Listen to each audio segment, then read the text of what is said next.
Hello, this is Pastor Mark with another Holy Land devotional. A prayer for peace between Islam, Judaism, Christianity. I'm here on top of Temple Mount. I want to point out a few historical things. This over there is the western wall of Temple Mount. Now, you've seen the Western Wall. We sometimes call it the Wailing Wall. Well, this is the top level of that. The Wailing Wall is below. We came up some steps. This area there, and this area where the building is, and on the left, in the time of Solomon, there were no buildings there. The time of Solomon, that's where the money changers would have been. That same place that Jesus overturned the tables, these buildings are newer than Jesus. Hey? Now remember, in 70, the Jewish temple was taken down by General Titus of the Roman Empire. The Romans ruled here until Rome fell.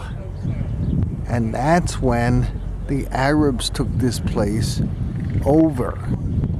However, there was no Islam until the late 600s.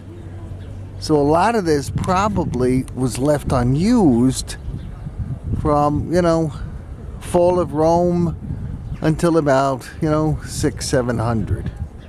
Then some things changed. This building here is a mosque. It was actually completed about the year 700.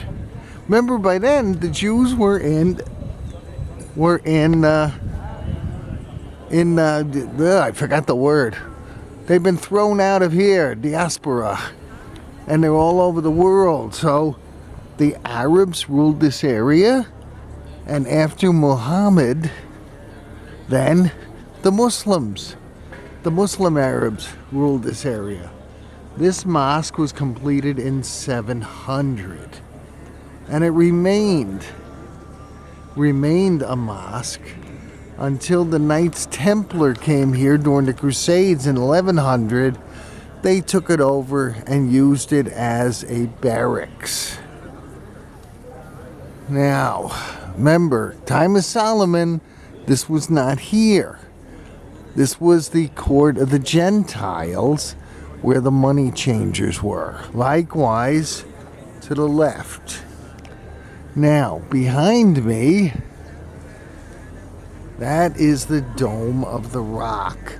Now, it's called a mosque. It's not.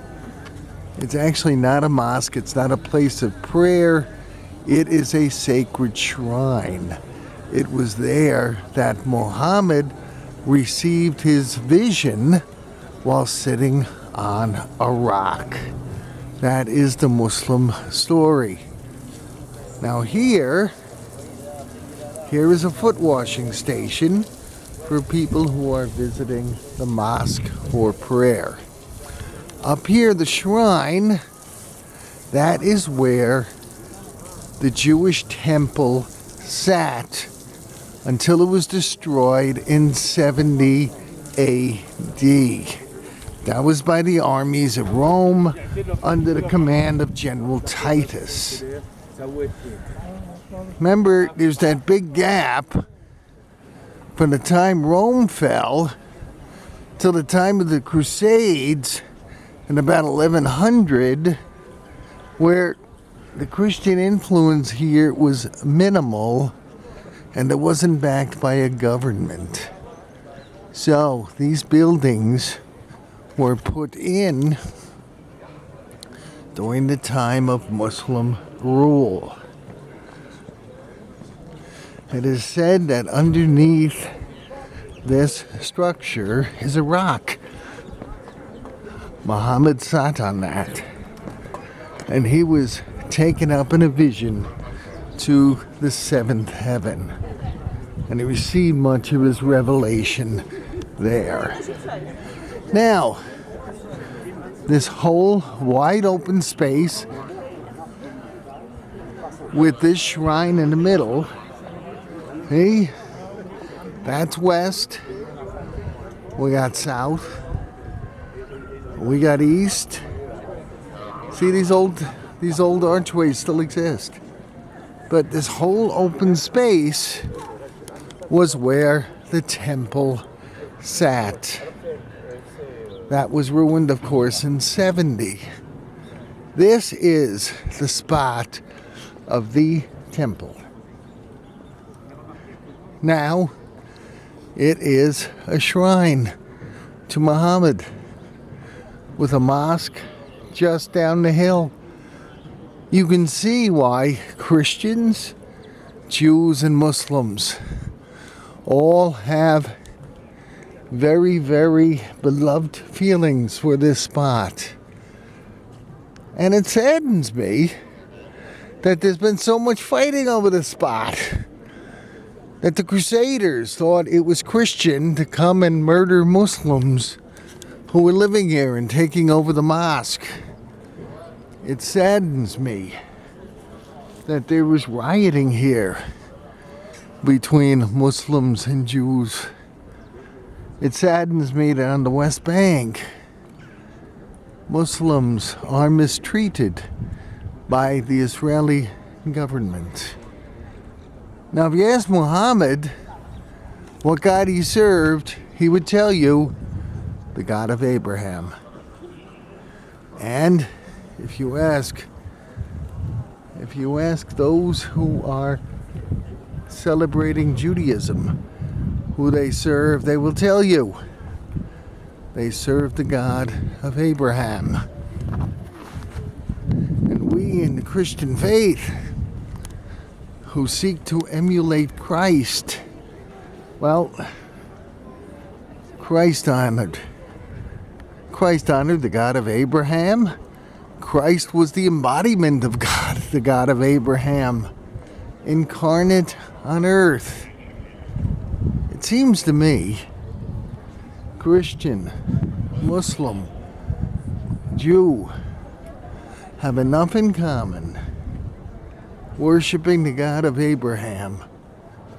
There should be no strife between us. And if anyone is such a zealot, they insist on having strife with one another. Perhaps they're not really being faithful. Perhaps they're not as faithful as they think. But they're in love with hatred, not in love with the God of Abraham. Let's all examine ourselves. Do we sometimes get so zealous for some project, for some opinion, for some belief that we act badly? Can we ask ourselves the question, would the God of Abraham be pleased with our behavior? Or will the God of Abraham be embarrassed? Oh, thank you for listening. I hope you're still listening. This is Pastor Mark from up on top of Temple Mount, looking at the Dome of the Rock. God bless you from Jerusalem.